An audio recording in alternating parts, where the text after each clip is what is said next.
Good morning student. आज हम लोग profit and loss appropriation account का फॉर्मेट बनाना सीखेंगे। ठीक है, इसके प्रीवियस वीडियोस में हमने profit and loss appropriation accounts की मीनिंग, किस नेचर का होता है, कैसे प्रिपेयर किया जाता है, क्यों प्रिपेयर किया जाता है, उस सब के बारे में जाना था। ठीक है, इस वीडियो में profit and loss appropriation account कैसे प्रिपेयर किया जाता है वो हम जानेंगे, उसका क्या फॉर्मेट होता है। ठीक है, तो सबसे पहले लिखेंगे profit and loss appropriation account for the year ended, जिस डेट में हमारा ईयर एंडेड होता है, जैसे 31 मार्च 2020, 19, 21, जो भी डेट में ईयर एंड होगा वो डेट यहाँ पे मेंशन की जाएगी। फिर ये प्रॉफिट एंड लॉस का डेबिट साइड होता है, ये प्रॉफिट एंड लॉस का क्रेडिट साइड होता है। यहाँ लिखा जाता है पार्टिकुलर्स अमाउंट, पार्टिकुलर्स अमाउंट।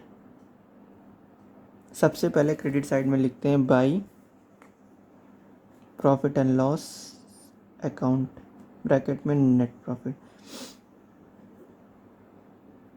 जो प्रॉफिट एंड लॉस अकाउंट से हमारे पास नेट प्रॉफिट आता है, उस नेट प्रॉफिट को profit and loss appropriation account के क्रेडिट साइड में ट्रांसफ़र किया जाता है। ठीक है, उसके बाद डेबिट साइड में जाता है आपका सबसे पहले टू इंटरेस्ट ऑन कैपिटल। जितने पार्टनर्स होंगे उतने पार्टनर्स की इंटरेस्ट ऑन कैपिटल। सपोज करते हैं हमारे पास दो पार्टनर है, तो दोनों पार्टनर्स की इंटरेस्ट ऑन कैपिटल को कैलकुलेट किया जाएगा। कैलकुलेट करने के बाद ऐड करके इसको बाहर लिख दिया जाएगा। फिर उसके बाद टू पार्टनर्स सैलरी, जिस पार्टनर को जितनी सैलरी देना है वो यहाँ पे जाएगी। ठीक, फिर टू पार्टनर्स कमीशन, अगर किसी पार्टनर को कोई कमीशन मिल रही है तो वो डेबिट साइड में रिकॉर्ड की जाएगी। फिर टू रिज़र्व,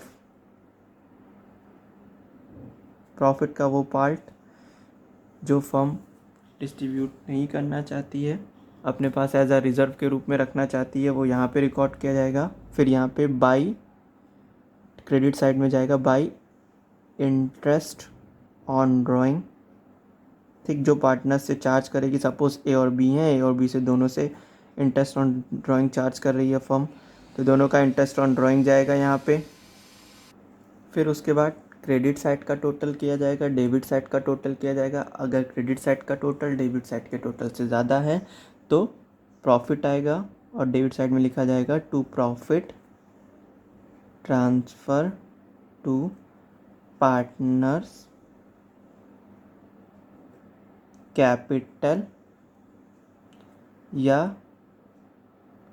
करंट अकाउंट। और अगर डेबिट साइड का टोटल क्रेडिट साइड के टोटल से ज़्यादा है तो लॉस आएगा। यहाँ लिखा जाएगा by loss transfer to partners capital और करंट अकाउंट। ठीक, सपोज़ करते हैं हमारे पास दो पार्टनर है ए और बी, तो अगर प्रॉफिट आया है तो ए और बी में वो प्रॉफिट उनके प्रॉफिट शेयरिंग रेशियो में डिस्ट्रीब्यूट कर दिया जाएगा। ठीक है, डिस्ट्रीब्यूट करके यहाँ लिख दिया जाएगा। और अगर लॉस आया है तो लॉस भी ए और बी में उनके प्रॉफिट शेयरिंग रेशियो में डिस्ट्रीब्यूट करके यहाँ पे लिख दिया जाएगा। एट लास्ट दोनों तरफ का टोटल इक्वल कर दिया जाएगा। Profit and loss appropriation account बनाते समय तीन बातों का ध्यान रखना ज़रूरी होता है। सबसे पहला, अगर प्रॉफिट एंड लॉस से रिलेटेड कोई भी एडजस्टमेंट है, लाइक मैनेजर कमीशन हो गया, आपका रेंट हो गया, इंटरेस्ट ऑन लोन हो गया, तो सबसे पहले हमें प्रॉफिट एंड लॉस अकाउंट को प्रिपेयर करना पड़ेगा। दूसरा, profit and loss appropriation account में जो प्रॉफिट है वो interest on capital, partners salary, partners commission, interest on drawing charge करने से पहले आया हुआ होना चाहिए।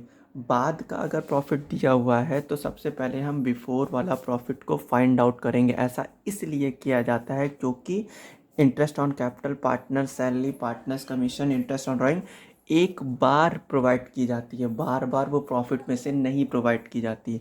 Last profit and loss appropriation account बनाते समय जो इंटरेस्ट ऑन कैपिटल है, जो पार्टनर सैलरी है, ये पर एनम के हिसाब से जाती है, पर मंथ के हिसाब से इनको मेंशन नहीं किया जाता, इनको रिकॉर्ड नहीं किया जाता है।